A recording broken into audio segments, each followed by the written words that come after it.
There's something more dangerous than cruelty, more subtle than abuse, more invisible than manipulation. It's a kind of psychological infectiona, silent erosion of the self. Narcissists don't just hurt you, they infect you. Carl Jung warned us about the masked personalities, those who live entirely from the surface of life, feeding not on connection but on control. We think narcissists are loud, arrogant, or obsessed with their reflection, but that's not the real threat. The most dangerous narcissists don't scream, they smile, and you don't see them coming until your soul starts to shrink in their presence. They don't attack your body, they disorient your reality. They make you doubt yourself, question your worth, apologize for existing. And the scariest part? You won't even notice it happening. You'll just feel tired, confused, smaller. That's the true epidemic narcissism disguised as charm, as love, as help, and we're surrounded by it. Social media rewards it, relationships tolerate it, families enable it. Jung's psychology is more relevant now than ever because we've built a culture that confuses persona with essence, a world addicted to applause, allergic to authenticity. Narcissists thrive in this world because it reflects their very structure. Image over truth, appearance over depth. Jung didn't speak of narcissists in hashtags or trends. He spoke of something ancient, archetypal. A fracture in the human psyche so profound that the person can no longer connect with anything real, not even themselves. And when such a person enters your life, they don't just steal your time. They rearrange your reality, slowly, strategically, spiritually. You begin to mirror their moods, censor your thoughts, edit your light. And by the time you realize something's wrong, you're already rewriting who you are to survive. Narcissists don't break the mirror. They make you believe your reflection was always distorted. Jung said, "People will do anything, no matter how absurd, to avoid facing their own soul." That is the essence of narcissism, a soul in hiding, desperate not to be seen. And when they can't face their own shadow, they use you as a screen. But here's the truth, what they run from, they will make you carry. That's why this is dangerous, not just emotionally, spiritually, existentially. Because narcissism isn't a personality flaw, it's a psychological parasite, and it only survives if you stop seeing yourself clearly. To understand the narcissist is to step into a theater. But it's not your play, it's theirs.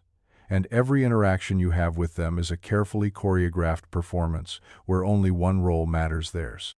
Carl Jung spoke often about the persona, the mask we wear to meet the expectations of society. It's not inherently wrong, we all use it. But for the narcissist, the persona is the self. There's nothing behind the mask, no truth, no depth. Just a rehearsed image that gets more convincing with time. This is where things turn dangerous. Because what you meet in a narcissist isn't a persona, it's a projection. A carefully curated illusion designed to extract admiration, devotion, obedience. It looks like confidence, but underneath, there's a gaping hole where a soul should be. That's what Jung meant by the false self. A psychological decoy, a defense mechanism built not on strength but on fear. Narcissists fear looking inward more than death, because to look within is to confront the shadow, the rejected parts of the self, the traumas, the wounds, the truths. And the narcissist's entire life is an avoidance of that confrontation. So instead they perform, they seduce, they dominate, they control. All to avoid one terrifying reality, that without the mask, they don't know who they are. Jung believed that healing begins the moment we face our shadow, but the narcissist refuses, they exile it. And in doing so, they make others carry what they cannot bear. That's why they lie, why they gaslight, why they rage when you stop playing your part. You're not challenging them, you're threatening the illusion that protects them from collapse. And make no mistake, this isn't vanity, this is spiritual starvation. A narcissist is not someone who loves themselves too much. It's someone who cannot love themselves at all, and compensates with image.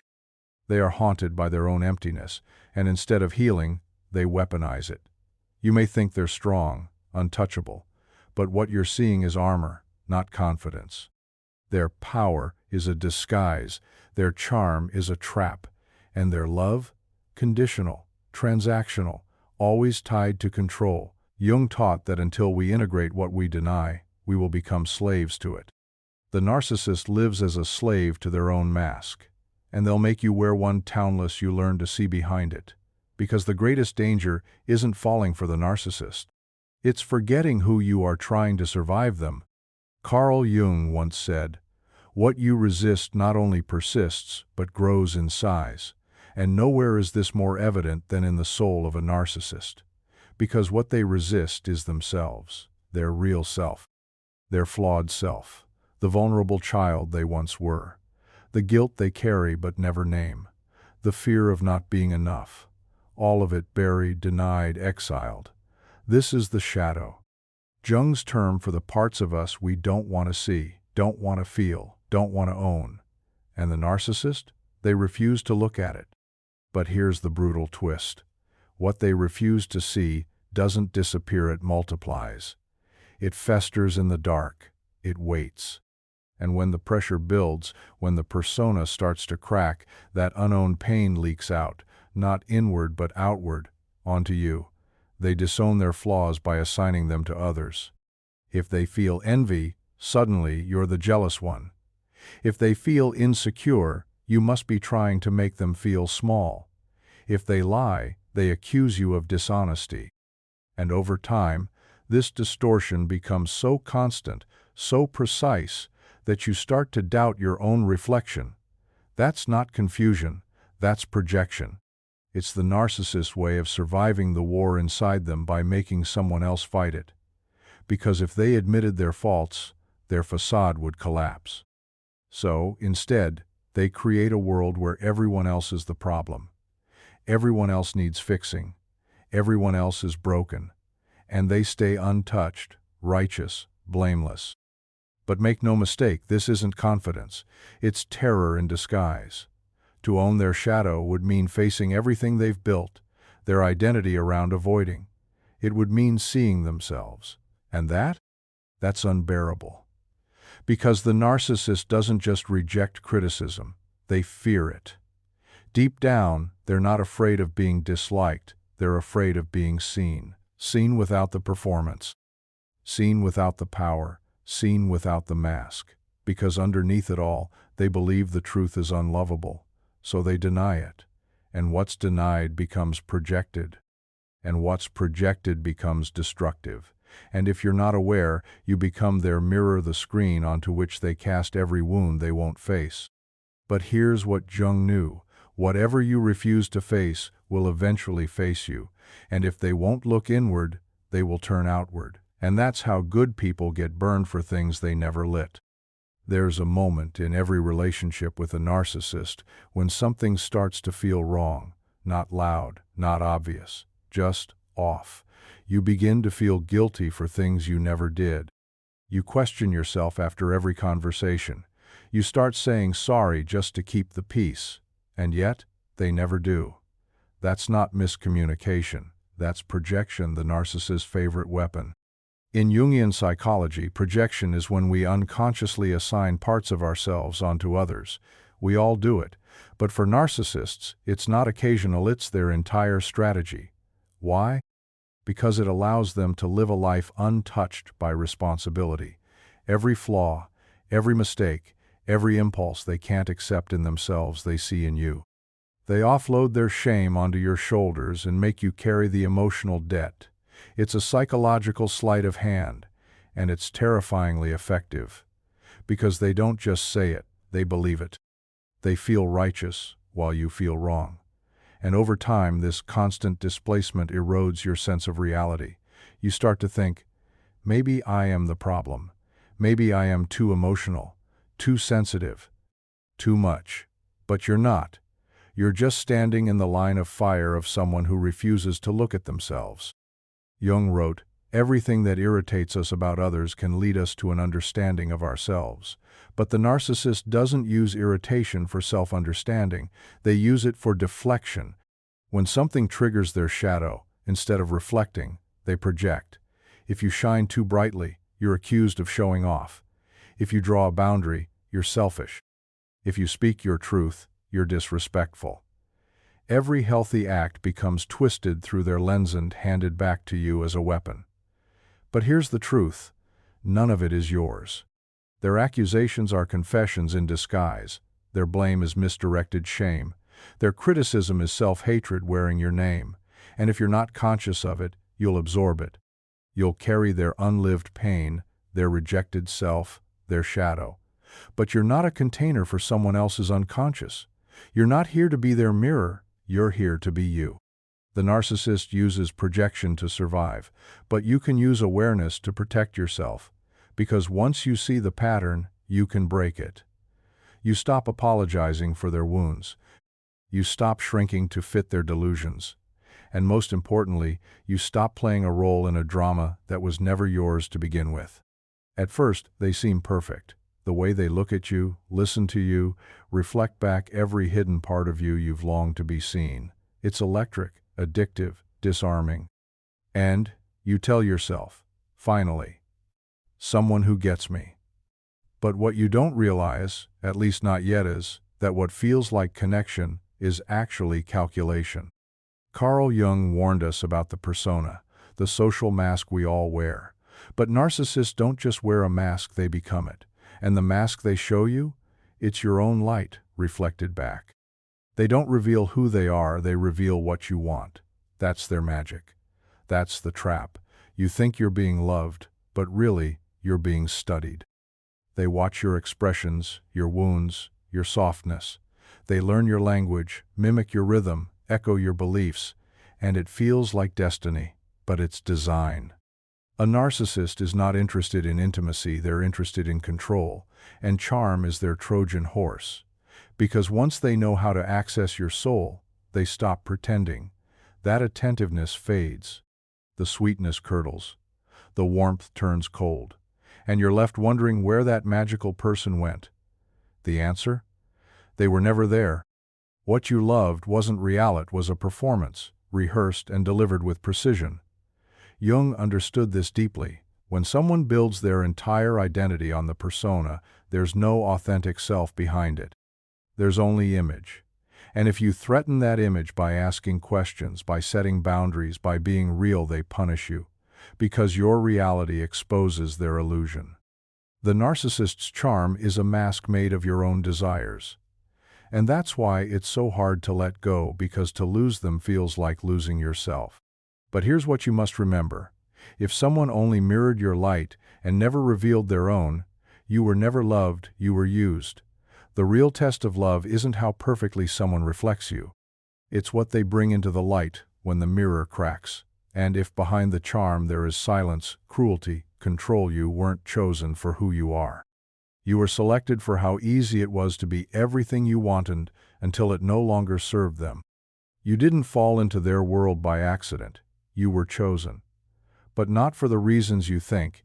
You weren't picked because you were weak. You were picked because you feel deeply. Because your soul has a softness that listens, holds, believes. And to a narcissist, that's irresistible, not because they love it, but because they can use it. Jung believed opposites attract. And when the narcissist saw you intuitive, emotionally open, maybe still unsure of your worth, they saw exactly what they lacked. But instead of admiring your depth, they sought to possess it. This is the root of the empath-narcissist dynamic. One gives endlessly, the other takes without limit. One sees potential, the other sees supply. And the bond, as intoxicating as it feels, is built on imbalance. Empaths often carry old wounds, childhood patterns of caretaking, pleasing, proving, the need to earn love, to be chosen. That unspoken ache becomes the narcissist's gateway, because they can smell it the way you crave safety, meaning reciprocity, so they offer it at first. They mirror your goodness, reflect your kindness. They create the illusion of emotional resonance, but it's not resonance, it's strategy. And by the time you realize you're the only one giving, you're already entangled. This isn't love, it's fusion. A psychological enmeshment that drains you while convincing you that you're the problem. but you're not broken. You were just pulled into someone else's void. And they fed off your light because they have none of their own. Jung wrote that the meeting of two personalities is like the contact of two chemical substances. If there is any reaction, both are transformed. But in this kind of dynamic, only one is allowed to transform, and it's always you. They demand your growth while they stay frozen. They demand your empathy while they remain unreachable. You weren't too sensitive. You were too available, too willing to carry weight that was never yours. The trap is this: the more you try to heal them, the more you lose yourself. And the way out is never through fixing them, it's through finding you. Because when you stop trying to be what they need and start remembering who you are, the spell breaks. And what once felt like fate begins to look like what it really was, a test of how far you're willing to go for someone who would never cross the street for you. It starts small. You remember what they said, but they swear they never said it. You react with pain, but they say you're too sensitive. You try to set a boundary, and suddenly you're the one being cruel. This is gaslighting, not just a lie, but a psychological war waged in whispers. A slow distortion of your reality until you no longer trust your own perception. And the most terrifying part? It works. Not because you're gullible, but because you're human. You want to believe people, especially those you love. You want peace, not conflict. You crave clarity, not chaos, and they know that. Narcissists use gaslighting like oxygenates, how they maintain control. Because if they can erase your truth, they become the author of your reality. And once that happens, you're no longer a person in the relationship, you're a puppet. Jung called this psychic fragmentation the splitting of the self, when what you feel internally no longer matches what you're told externally.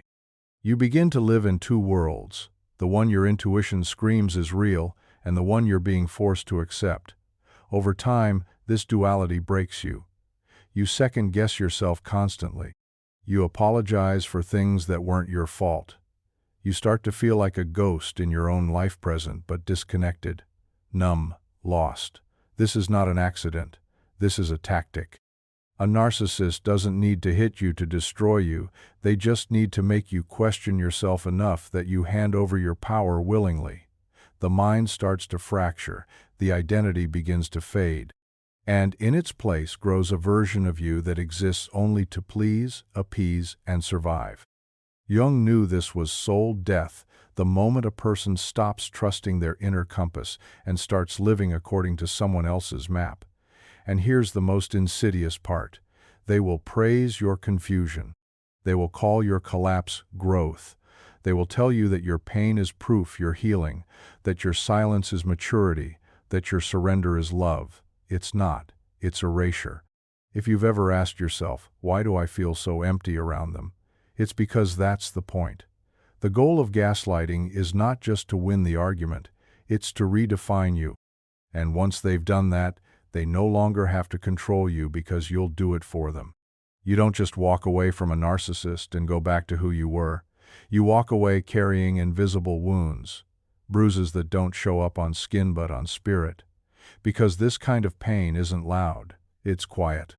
A slow corrosion of your inner world until you wake up one day and can't remember who you were before them. You feel tired, but not from lack of sleep, tired from carrying emotions that were never yours. You feel numb, not because you don't care, but because you cared too much for too long. This is the aftermath, and it's real. Emotional exhaustion becomes your baseline. The joy you used to feel now seems distant, unreachable. You struggle to trust, not just others, but yourself. Because when someone has spent months or years rewriting your reality, rebuilding your identity feels like trying to piece together a puzzle that's missing half the pieces. And worst of all, you start blaming yourself. You wonder if you were too naive, too weak, too blind. But here's the truth. You weren't the problem. You were just the one who stayed soft in a place that demanded numbness. Jung once said, "Until you make the unconscious conscious, it will direct your life, and you will call it fate." Narcissistic abuse drives you underground into repression, self-denial, emotional paralysis. And unless you become aware of what was done to you, you'll repeat it. You'll attract the same dynamic in a different disguise. You'll either silence your needs or expect others to violate them. You'll think love has to hurt, that peace is earned through suffering, that you need to be less to be accepted. That is not fate, that is conditioning, and it can be undone. But first, the wound has to be named. This isn't just heartbreak, it's psychic dismemberment. You were made to abandon parts of yourself just to survive someone else's chaos. You dimmed your light so they could feel less threatened. You ignored your needs so they wouldn't leave. And now you're left with the wreckage of their pain and your silence. But here's the truth. Your soul didn't break, it was buried. And the digging up, that's the healing. Every tear, every no, every moment you choose yourself again, it's excavation. It's remembering. The effects are deep, yes, but so is your power to return. There's a quiet danger in surviving narcissistic abuse one most people don't talk about. It's not just what they did to you, it's what you started doing to yourself. Because when you're exposed to distortion long enough, it begins to look like truth. When someone else's dysfunction becomes your environment, your nervous system rewires to adapt. That's not weakness. That's survival. But here's the danger. The longer you live in their world, the more you begin to reflect it. Jung warned us that the psyche is like a sponge. It absorbs not just what is said, but what is felt, what is feared, what is denied. He spoke of psychic contagion, how unintegrated shadow in one person can leak into another. And when you spend enough time around someone who denies their darkness, you start to carry it for them. You start dismissing your instincts, justifying red flags, avoiding confrontation at all costs. You begin to use their voice inside your head to narrate your own worth. You're overreacting. You're too much. You're hard to love. Those words didn't start with you, but now they live inside you. That's how it happens, not as a choice, but as a slow erosion of boundaries, a slow merging with someone else's reality. And suddenly, you catch yourself using their tactics, withholding love, avoiding accountability, manipulating with silence, maybe not out of malice but out of learned behavior. That's the most insidious effect. You can become what hurt you, even while still being hurt by it. That's not your fault, but it is your responsibility. Because if you don't face what they planted inside you, it will grow. You'll find yourself in new relationships still defending your old wound. You'll confuse control with love. You'll shut down instead of speak up. And you'll start to build a persona, not to manipulate but to protect yourself. Jung knew that the shadow, when unexamined, becomes a tyrant. And here's the truth. The only thing more painful than being abused by a narcissist is slowly becoming one in self-defense. That's why healing isn't just about leaving them behind, it's about pulling them out of you.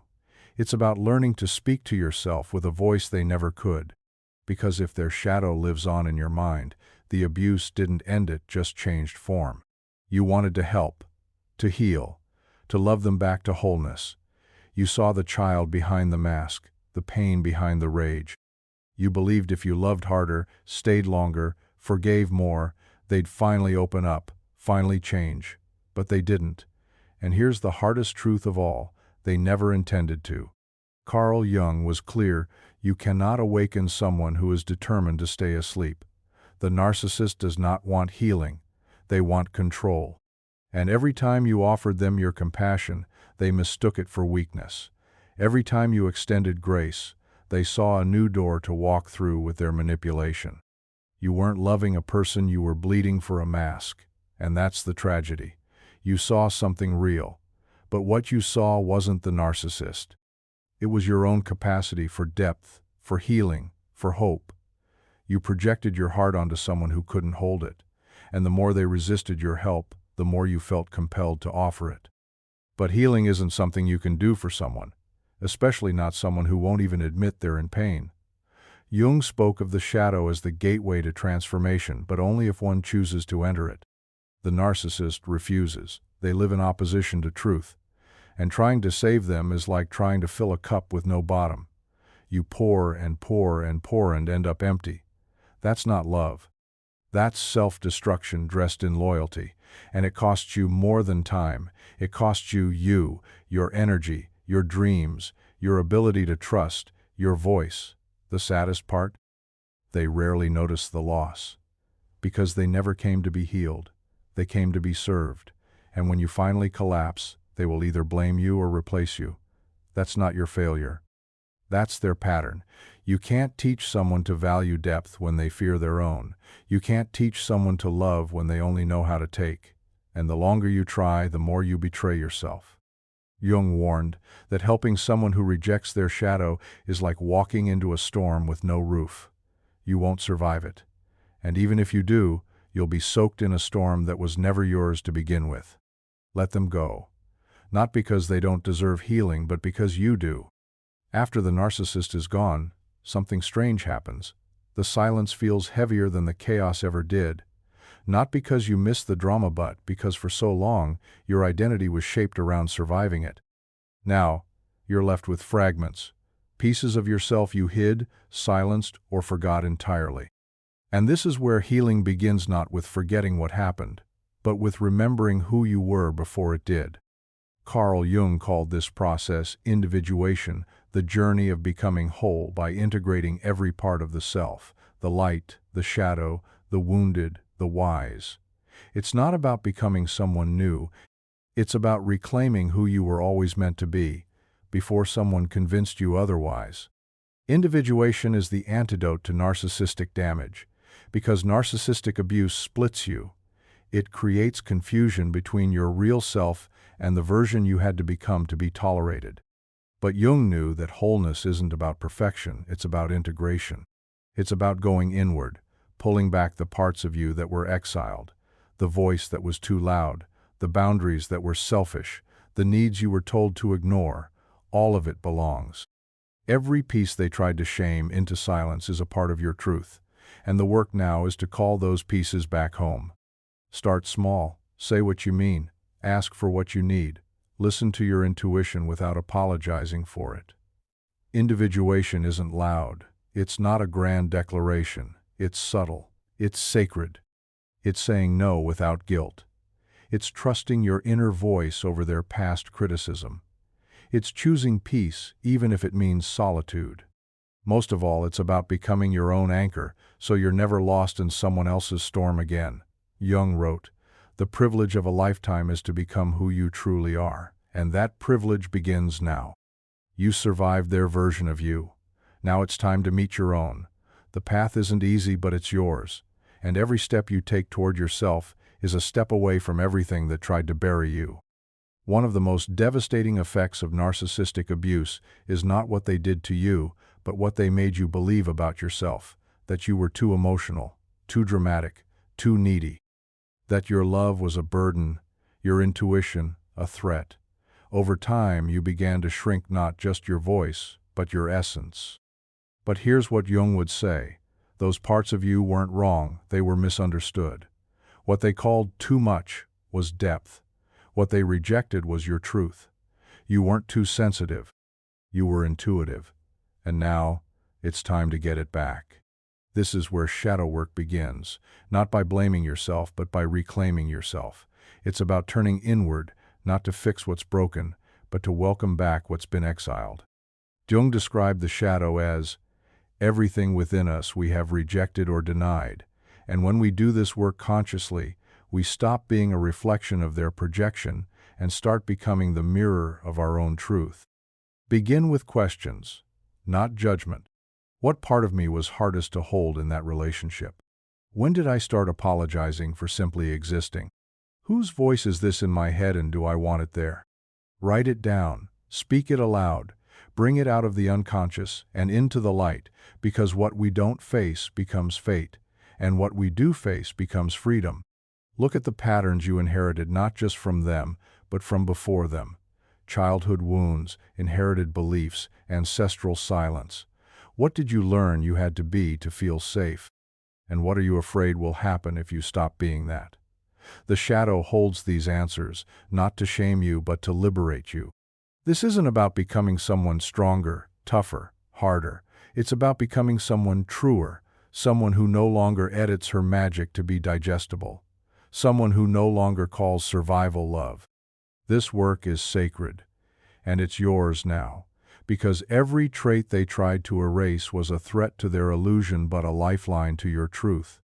And now that you're free, it's time to remember what was never truly lost, just hidden, waiting to be called by its real name, you. There comes a point after the chaos, after the silence, after the long crawl back to yourself, when you realize that healing isn't just about recovery, it's about protection. And protection begins with one sacred act, the boundary.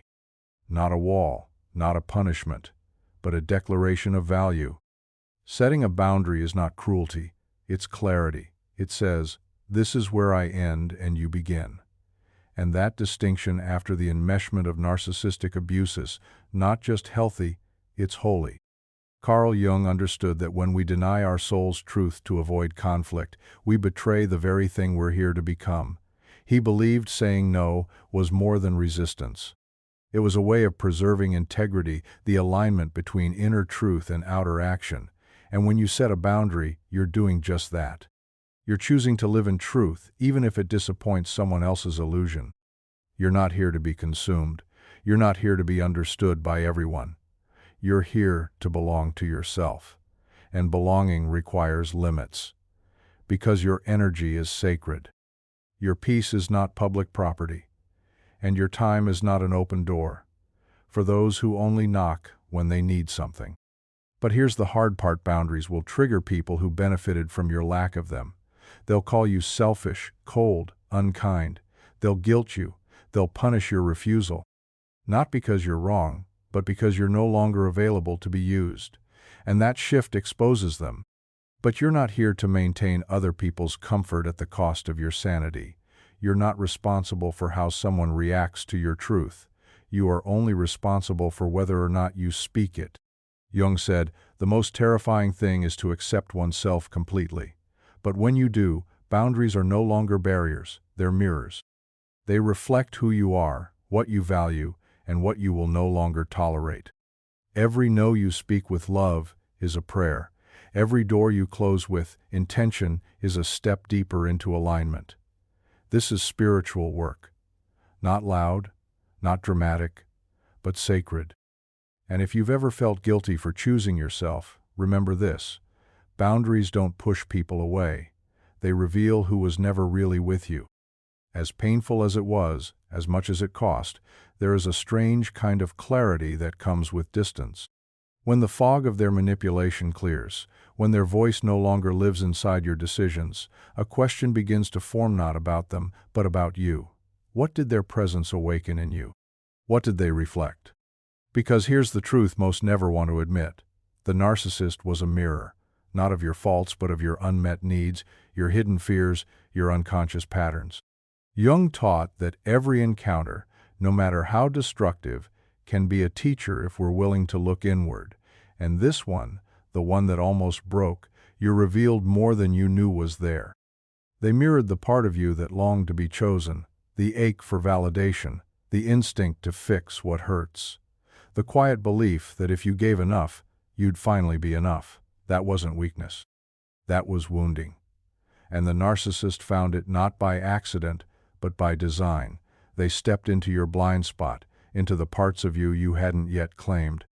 And in doing so, they showed you exactly where the healing needed to begin. They also mirrored your light, your kindness, empathy, devotion. They saw the best in you and used it. But in that betrayal lies your insight. You are powerful. You are capable of incredible love, loyalty, and depth. And now, that power belongs back in your hands. The narcissist didn't give you something you lacked. They exploited something you hadn't yet protected. And that's the work now, not just to blame them, but to reclaim you. Because pain, when met with awareness, becomes transformation. And what once felt like a tragedy slowly begins to look like a turning point. Jung said that life is not a problem to be solved, but a mystery to be lived. The narcissist was part of that mystery, but they are not your story. They were a chapter, a mirror, a lesson. And once you learn it, you don't need to repeat it. You were never meant to live in fragments. You were never meant to shrink, to beg, to bleed for the illusion of love. You were meant to rise, to see, to choose. And that choice, though simple, is everything. You choose yourself, every single time. Because healing isn't a destination. It's a decision you make daily. A moment when you say, no more performing, no more pleasing at the expense of peace, no more carrying pain that doesn't belong to me. That is the turning point. Not when they change, not when they apologize, but when you decide you're done abandoning yourself. Carl Jung believed that healing begins with courage.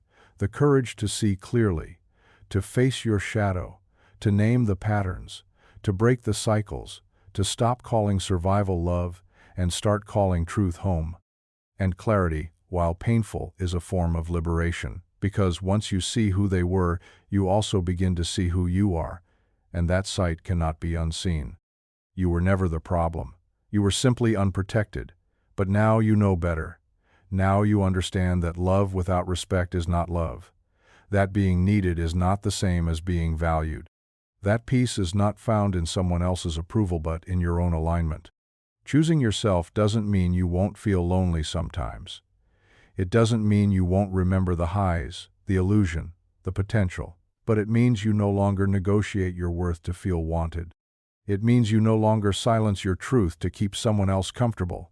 It means you are no longer available for what breaks you. You are here to be whole, to be conscious, to live with your eyes wide open and your heart fully intact. And anyone who asks you to dim your light to stay in their life is not your people. Your soul knows this now, and it will never unknow it. So let that be your vow, to never again forget yourself for someone who already did, to never again abandon your truth for a version of love that requires your silence. You are not here to be consumed. You are here to become. And this time, you choose you. This story was intense. But this story on the right-hand side is even more insane.